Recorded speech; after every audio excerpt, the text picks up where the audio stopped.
WhatsApp brother বৃন্দগণ, তো আমি আর্সেনালে একটি নতুন ভিডিও নিয়ে আসলাম। বন্ধুরা, আজকের এই ভিডিওটিতে আমরা ড্রাগন বলের একটি আনঅফিশিয়াল এন্ডিং অথবা গোকুর মৃত্যু সম্পর্কে একটি গল্প দেখব। সন গোকু এমন একটি ক্যারেক্টার যার সাথে আমরা সবাই পরিচিত। ড্রাগন বল এমন একটি শো ছিল যেটি আমাদের ছোটবেলা বানিয়েছিল অসাম, কিন্তু বর্তমান জেনারেশনের ছোটা ভীম মোটু পাতলু দেখা বাচ্চারা কখনই এর মজা বুঝতে পারবে না। গোকু এমন একটি লেজেন্ডারি ক্যারেক্টার যার পাওয়ারের কোনো সীমা নেই। গোকু খুব ট্রেনিং করে কষ্ট করে গডদেরও সারপাস করেছে এবং বন্ধুরা, ইন্টারনেটে একটি খুবই কষ্টের এন্ডিং রয়েছে গোকুর, যে এন্ডিং স্টোরিটি কোটি কোটি ড্রাগন বল ফ্যানদের কাঁদিয়েছে। কিন্তু বন্ধুরা, গল্পটি শুরু করার আগে তোমাদের সাথে কিছু ইনফরমেশন শেয়ার করে নিই। এই গল্পটি ড্রাগন বল জেড অ্যান্ড্রয়েড সাগা টাইমলাইনে স্থাপন করা হয়েছে। এই টাইমলাইনে আমরা জানতে পারি যে গোকু একটি হার্ট ভাইরাসের কারণে মারা যেত, কিন্তু ফিউচার থেকে ভেজিটার ছেলে টাইম ট্রাভেল করে পাস্টে আসে এবং গোকুকে হার্ট ভাইরাসে ওষুধ দেয় এবং গোকু সেই হার্ট ভাইরাস থেকে বেঁচে যায় এবং এখানে একটি নতুন টাইমলাইন সৃষ্টি হয়। এবং বন্ধুরা, আজকের এপিসোডে আমরা এটাই জানবো, যদি ফিউচার থেকে ট্রান্স না আসতো তাহলে কিভাবে গোকু হার্ট ভাইরাসের কারণে মারা যেত। বন্ধুরা, অনেক কথা বলে ফেললাম, তো বেশি কথা না বলে let's start the super fiction. Like you, be strong to hold the powers of the sun. গল্পটি শুরু হয় ফ্রিজা থেকে। ফ্রিজা নিজের বদলা এবং গোকুকে মারার জন্য পৃথিবীতে আসে।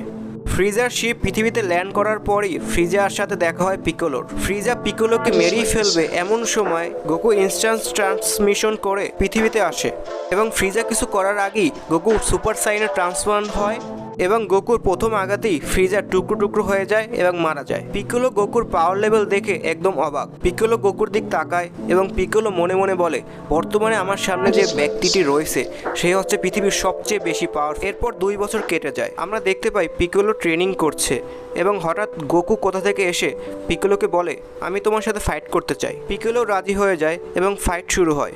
ফাইট চলতে চলতে পিকোলো কিছু বুঝতে পারে যে গোকু অনেক দুর্বল হয়ে গেছে, এমনকি গোকু সুপার সাইনও ট্রান্সফর্ম হতে পারছে না।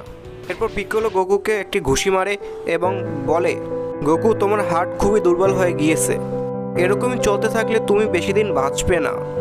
গোকু, প্লিজ রেস্ট করো, বাড়িতে যাও, তোমার ফ্যামিলির সাথে কিছু সময় স্পেন্ড করো। এরপর আমরা গোকুকে দেখতে পাই। গোকুর চোখে একটু একটু পানি। গোকু পিকোলোর দিকে তাকায় এবং বলে, পিকোলো, আমি একজন ওয়ারিয়র, আমি যুদ্ধ করতে করতে মরতে চাই, এরকম শুয়ে শুয়ে আমি মরতে পারবো না। পিকোলো, এটা তুমি ভালো করে জানো যে আমার কাছে বেশি সময় নেই, আমি এরকম মৃত্যু চাই না। আমি চলে যাওয়ার পর কে এই পৃথিবীকে প্রোটেক্ট করবে? চিচি গোহানের কি হবে? সেন্সুভিনো আমার উপরে কাজ করছে না, আমার মৃত্যুর পর ড্রাগন বল দিয়েও আমাকে রিভাইভ করা যাবে না।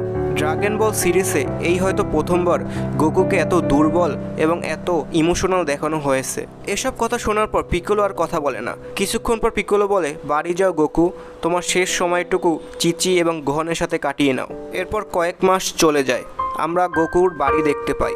গোকু খুবই দুর্বল হয়ে গিয়েছে যে গোকু ঠিকমতো চলতেও পারছে না। গোকু তার সবটুকু সময় বাড়িতে কাটায় তার পরিবারের সাথে।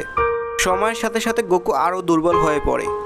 চিচি গোকুর জন্য সব কিছু ট্রাই করেছে গোকুকে ঠিক করার জন্য, কিন্তু কোনো ওষুধ কোনো কিছুই কাজ করছে না। চিচিও জানে যে গোকু বেশি দিন বাঁচবে না। চিচির চোখে একটু পানি, কিন্তু গোকুর সামনে সবসময় হাসি খুশি থাকার চেষ্টা করে। গোকু একদিন হঠাৎ চিচিকে বলে, চিচি, আমি মাউন্ট ফৌজুকে যেতে চাই। এটা হচ্ছে গোকুর সেই জায়গা যেখানে গোকু ছোটবেলায় থাকতো তার গ্র্যান্ডফা গোহানের সাথে। যখন পিকোলো এই কথা জানতে পারে তখন গোকুর শেষ ইচ্ছা পূরণের জন্য পিকোলো গোকুকে নিতে আসে।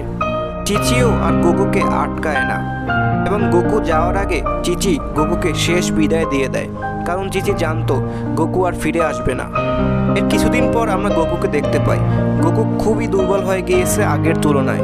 গোকু কথা বলে গোকুর মুখ থেকে রক্ত বের হয়। গোকু ঠিকমতো হাঁটতে পারছে না, ঠিকমতো শ্বাস করতে পারছে না। পিকোলো গোকুর পাশে ঘুমাচ্ছিল। হঠাৎ পিকোলো লক্ষ্য করে গোকু তার বিছানা থেকে উধাও। এরপর পিকোলো যখন ঘর থেকে বের হয় গোকুকে খোঁজার জন্য, পিকোলো দেখতে পায় গোকু তার হাত উপরে করে একটি স্পিড বোট বানানোর চেষ্টা করছে, কিন্তু পিকোলো লক্ষ্য করে এটা একটু ডিফারেন্ট ছিল। গোকু শেষবারের মতো পৃথিবী থেকে একটি এনার্জি গ্রহণ করছে লাস্ট টাইমের জন্য সুপার সাইন হওয়ার জন্য। এবং কিছুক্ষণ পর পৃথিবী থেকে এনার্জি গ্রহণ করার পর গোকু শেষবারের মতো সুপার সাইনে পরিবর্তন হয় এবং পিকোলোকে বলে, চলো আমরা ফাইট করি। পিকোলো জানতো গোকু হার মানার মানুষ নয় এ কারণে শেষবারের মতো গোকুর সাথে ফাইট করে এবং কিছুক্ষণ ফাইট করার পর গোকু আবার দুর্বল হয়ে পড়ে এবং পিকোলো কোনো মতে গোকুকে বাঁচায় মাটিতে পড়ার থেকে। এরপর গোকু বলে, পিকোলো, আমার যাবার পর এই পৃথিবীকে রক্ষা করো, আমার পরিবারের খেয়াল রেখো এবং গোহানকে ট্রেনিং দিও যাতে ও ফিউচারে আমার জায়গা নিতে পারে। পিকোলো, আমার সময় এসে গিয়েছে। এই পৃথিবী থেকে আমি যে এনার্জি গ্রহণ করেছি তা এটাকে ফেরত দেওয়ার সময় এসে গিয়েছে। পিকোলো, চিন্তা করো না, গুড বাই মাই ফ্রেন্ড।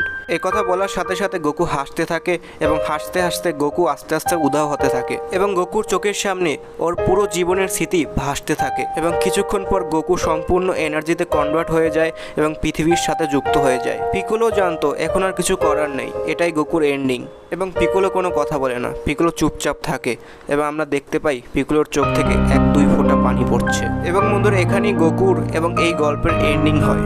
বন্ধুরা এখন তোমাদের মনে অনেক প্রশ্ন থাকতে পারে যে সেন্সুবিন কেন কাজ করছে না, বা ড্রাগন বল ইউজ করে কি গোকুকে আবার বাঁচানো যাবে না?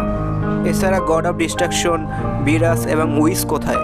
প্রথমে তো সেন্সুবিন কোনো রোগ ঠিক করতে পারে না, এটি দেহের আঘাত বা স্ট্যামিনা ফেরত দিতে পারে। দ্বিতীয়ত ড্রাগন বল দিয়ে ন্যাচারাল বা স্বাভাবিকভাবে মৃত্যু হওয়া মানুষদের ফেরত আনা যায় না।